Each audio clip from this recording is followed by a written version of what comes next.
Նախորդող 3 տարիներին մենք շուրջ 170 միլիարդ դրամի պատվեր ենք տեղադրել ռազմարդյունաբերական համալիրում, տասնյակ ձեռնարկություններ եւ գործարաններ են ստեղծվել, որոնք արտադրանք են թողարկում եւ նաեւ ես ուզում եմ առիթից օգտվել, գիտեք ինչ, ես կարծում եմ, որ Հայաստանի Հանրապետության բոլոր քաղաքացիները արժի եւ պետք է մայիսի 28-ին լինեն Հանրապետության հրապարակում իրենց սեփական աչքերով տեսնել մի փաստ։ Ես երևի թե ճիշտ չէ այդ փաստը ես նախապես այսպես անոնս անեմ ինտրիգը նվազեցնելու համար, բայց ես կարծում եմ, որ բոլոր քաղաքացիները պետք է լինեն Հանրապետության հրապարակում արձանագրելու համար, որ Հայաստանի Հանրապետությունը ունի այլևս նոր բանակ, նոր որակի,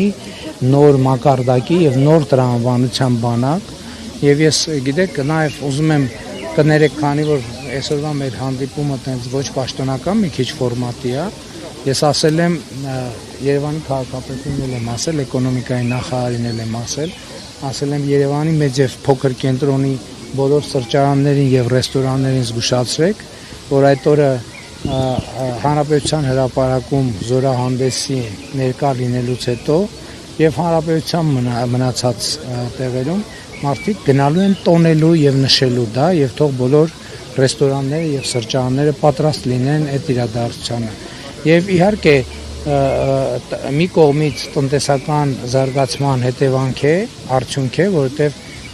տնտեսական զարգացումը բերել է լրացուցիչ միջոցներ, որով մենք ավելի քան 170 միլիարդ դրամի ֆինանսավորում ենք ապահովել ռազմարդյունաբերական համալիրի համար եւ կրկնապատկել են գիտության ավելի քան կրկնապատկվել են 2.8 անգամ